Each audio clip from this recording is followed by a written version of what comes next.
My parents loved my brother more. And then I decided to talk to him like a man. You ever look back on your childhood and realize things you didn't fully understand at the time? Yeah, that's been me a lot lately. My name's Matt, and if you've got a few minutes, I'd like to share something that's been on my mind. It's about family, growing up, and how sometimes the things we don't say can shape us just as much as the things we do.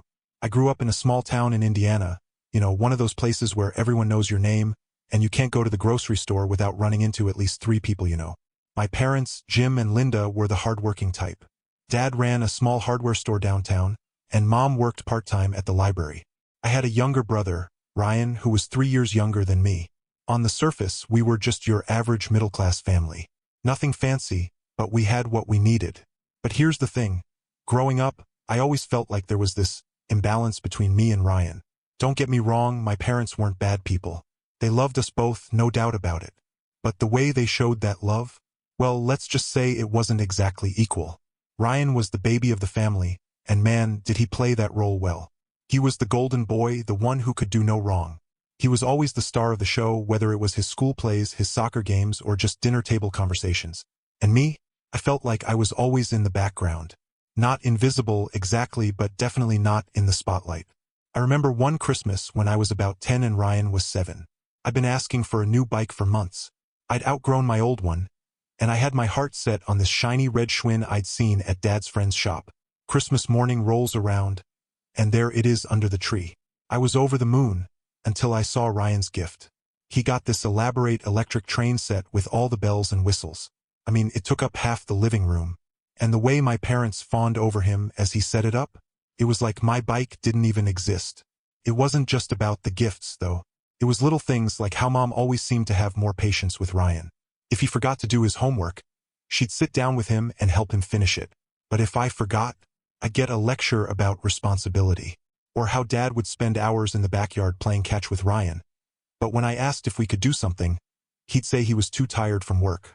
As a kid, I didn't have the words to explain how all this made me feel. I just knew that I always seemed to come second. And the thing is, I loved Ryan. Still do. He wasn't trying to steal the spotlight, he was just being a kid. But it's hard not to feel resentful when you're constantly being overshadowed, even if it's by someone you care about. Fast forward a bit to high school. By then, the dynamic between me and Ryan was pretty well established. He was the outgoing, charismatic one, the guy everyone wanted to be friends with. Me? I was quieter, more of an introvert. I had my small group of friends, and I was okay with that. But it felt like even at school, I couldn't escape the comparisons. Teachers who'd had Ryan would say things like, "Oh, you're Ryan's brother. He's such a delight." And then there'd be this pause, like they were waiting to see if I'd measure up. One time, during my junior year, I decided to try out for the basketball team. I wasn't a great player, but I figured it'd be a good way to challenge myself and maybe even step out of Ryan's shadow a bit. I didn't make the team, which was fine. What wasn't fine was how Dad reacted. He didn't say much, but I could see the disappointment in his eyes. Ryan, of course, was captain of the soccer team by then, so it's not like I could compete with that. Looking back, I think a lot of my feelings about my childhood came from a place of wanting to be seen. Not just noticed, but really seen. I wanted my parents to look at me and say, "You're enough, just as you are," but that validation always seemed just out of reach. It wasn't until I got older that I started to understand where my parents were coming from. They weren't trying to play favorites, they were just human, flawed like all of us. Ryan was the younger, more outgoing kid, and that naturally drew their attention. And me? I think they saw me as the steady one, the one who didn't need as much. They didn't realize that I did. Now, I'm not telling you all this to throw a pity party. If anything, I think it's taught me a lot about the kind of parent I want to be someday. But here's the kicker. This whole dynamic didn't really hit me until recently, when I had a conversation with Ryan that changed how I see everything. But that's a story for another day. For now, I'll just say this. Family is complicated. And sometimes, understanding the past is the first step toward healing the present. It's taken me a couple of weeks to even find the words for this. And honestly, I'm still not sure I'm ready. But if I don't get it out, I'll keep carrying it around, and it's heavy enough as it is. So here it goes. 2 weeks ago, we had a family party. Nothing fancy, just one of those backyard barbecues my parents love to throw. It was for Dad's 65th birthday, and everyone was there. Aunts, uncles, cousins, the whole crew. Ryan came too, of course, with his wife and their 2 kids.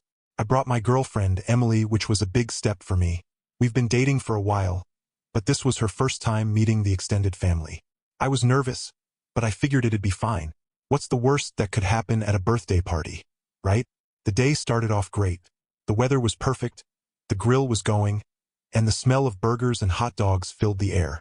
Dad was in his element, cracking jokes and making sure everyone had a drink in their hand. Mom was bustling around, making sure the food table stayed stocked. Ryan was, as usual, the center of attention. He's always been good at that, working the crowd, making people laugh, being the golden boy. I stuck to the edges, chatting with a couple of cousins and trying not to overthink things. Then came the speeches. Mom decided it would be nice if we all said a few words about Dad. She started off, talking about how much he's meant to her over the years, how he's been a wonderful husband and father. It was sweet, and you could tell it really touched him. Then she passed the torch to Ryan. Ryan stood up, holding his beer like he was about to address a stadium. "All right, everyone," he said, flashing that signature smile. "Let me tell you a little something about Dad." He launched into this heartfelt, funny, perfectly crafted speech about all the things Dad had taught him over the years. How to tie a tie, how to throw a curveball, how to be a good husband and father. He had everyone laughing and tearing up in equal measure. By the time he finished, the whole backyard erupted into applause. Dad looked like he might cry, which, if you know him, is saying something. Then it was my turn. I stood up, my hands sweating, and tried to think of something meaningful to say. But the truth is, I've never been great at public speaking, and following Ryan felt like an impossible task. I stumbled through a few words about how much I appreciated Dad and everything he'd done for our family. It wasn't terrible, but it wasn't anything memorable either. When I sat down, there was polite clapping, but it was nothing like the reaction Ryan got. I told myself it didn't matter. It's not a competition, right? But then, something happened that I'll never forget. After the speeches, Dad stood up to say a few words. He started by thanking everyone for coming, then turned to Ryan and said, "Ryan, that was incredible. I'm so proud of you, son. You've always made me proud." Then he turned to me, and for a moment I thought maybe he'd say something similar, something that would make me feel like I wasn't just the other son, the one who always came second. But all he said was, "And Matt, thanks for helping with the grill earlier." That was it. No, "I'm proud of you," no acknowledgement of my speech, nothing. Just a casual thank you for flipping burgers. Felt like a punch to the gut. I sat there, trying to keep a neutral expression while my insides churned. Emily put her hand on my arm, sensing that something was wrong, but I couldn't even look at her. All I could think about was how, even after all these years, I still wasn't enough. The rest of the party was a blur. I went through the motions, smiling when I needed to, making small talk, but I was completely checked out. When we finally left, Emily asked me if I was okay. I told her I was fine, but she didn't believe me. "Matt," she said, "I saw how your dad looked at Ryan during his speech. And I saw how he looked at you. That wasn't fair." Hearing her say it out loud made it even harder to ignore.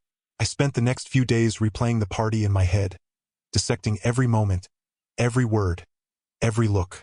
And the more I thought about it, the angrier I got. Not just at Dad, but at myself. For caring so much. For letting it get to me. For still, after all these years, wanting something I might never get. I've been trying to move past it, to remind myself that my worth isn't defined by my parents' approval. But it's easier said than done. That party brought back every insecurity I've ever had, every moment from my childhood when I felt like I didn't measure up. And it's hard not to wonder if things will ever change. But here's the thing. I can't control how my parents see me. I can't make them love me the way they love Ryan. What I can do is focus on the people who do see me, who do value me for who I am.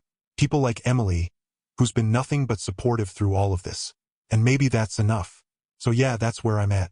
Still figuring it out, still trying to let go of the hurt. It's not easy, but I'm working on it. And maybe one day, I'll be able to look back on that party and feel something other than pain. But for now, I'm just taking it one day at a time. It took me days after the party to even think clearly about what had happened, let alone to process it. I had carried this heavy knot of emotions in my chest, and for weeks, I just couldn't bring myself to talk to anyone about it. Not my wife, not my friends, and certainly not Ryan. The party had left me raw in a way I wasn't prepared for, and the wound only seemed to deepen as I replayed the events over and over in my mind. That day, I walked into the party expecting the usual. A few awkward conversations, some polite laughs, and a lot of catching up with family I didn't see often. But as the evening unfolded, It became clear to me that the dynamics I thought I had left behind in childhood were still alive and well. Everything seemed to revolve around Ryan. It was his stories, his accomplishments, his laughter that filled the room. And while I had long since gotten used to being overshadowed by him, there was something about seeing it now, as an adult, that cut deeper than it ever had before. When Dad raised his glass for a toast, it was like the air shifted. He started talking about how proud he was of Ryan, how Ryan had always been his shining star. I watched as he recounted Ryan's achievements, his career, his family, his success, all with that unmistakable gleam of pride in his eyes. And then, as the toast wound down, Dad glanced in my direction, smiled briefly, and said something vague about me being a good brother. That was it. A few words, a fleeting acknowledgement, and the spotlight shifted right back to Ryan. I tried to brush it off. I've spent years convincing myself that it doesn't matter, that I've built my own life and found my own successes. But that night, sitting there amidst the laughter and applause for Ryan, I felt like I was 8 years old again, watching Mom and Dad beam at him while I quietly faded into the background. It wasn't just the toast. It was the culmination of a lifetime of feeling like I was always second best. And for the first time, I couldn't ignore it anymore. For days after the party, I wrestled with my emotions. Anger, resentment, sadness.